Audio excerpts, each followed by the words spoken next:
ఊహకు కూడా యోబు 1వ అధ్యాయం. ఊహకు కూడా అందనంత అమోఘమైన జీవితం యోబు జీవితం. పరలోక గుమ్మం ఎదుట తన గురించిన ప్రస్తావన వచ్చిందన్న విషయమే తెలియని యోబు, అపవాదిని గుర్తించిన యోబు, దేవుని మీద యోబుకి ఎంత విశ్వాసం ఉండి ఉంటే తన ప్రస్తావన వచ్చి ఉంటుంది. నాడు యోబును గురించి అపవాదితో మాట్లాడిన తండ్రి అయిన దేవుడు నేడు మన గురించి అపవాదితో మాట్లాడగలడా?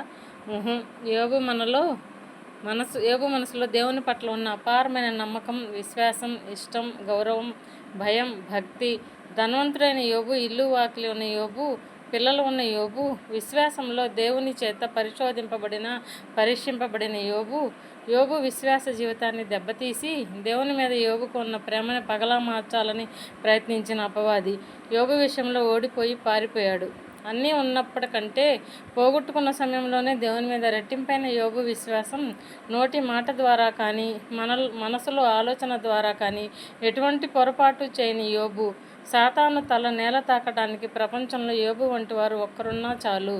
దేవుని చేత పెట్టబడిన పరీక్షలో తాను గెలిచానన్న సంగతి కూడా తెలియని యోబు, చిందరవందరైన దేహం, ఒంటి మీద పుండ్లు, ఒకటే బురద చల్లడానికి ప్రయత్నించిన జనం, దూరంగా పారిపోయిన భార్య పారిపోయింది.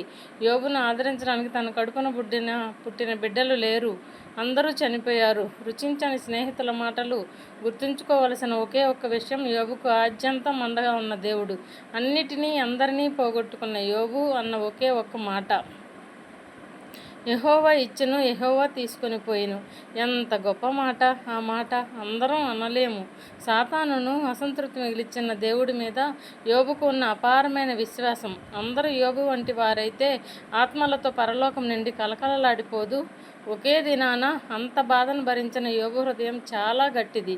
గుండె పగిలింది. కానీ చెట్లని రక్తనాళాలు చిట్లితే చనిపోతారు కదా, స్టెంట్స్ పడే అవసరం కూడా రాని యోబు, అబ్బా, దేవుని గుండెలో పదిలమైన స్థానాన్ని సంపాదించుకున్న యోబు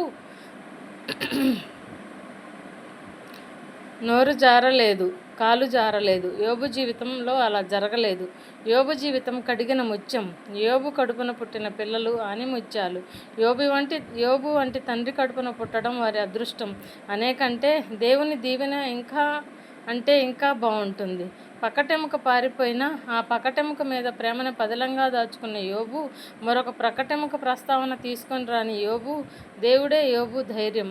ఆ ధైర్యమే యోబు అపవాదిని జయించేలా చేసింది. ఎటువంటి తడబాటు లేని కొంత ఎడబాటు జీవితం కాస్త జీవగ్రంథంలో ఉన్న యోబు పేరు నువ్వు కూడా జీవగ్రంథంలో చేరు అని మనల్ని పురికొల్పాలి, ప్రేరేపించాలి.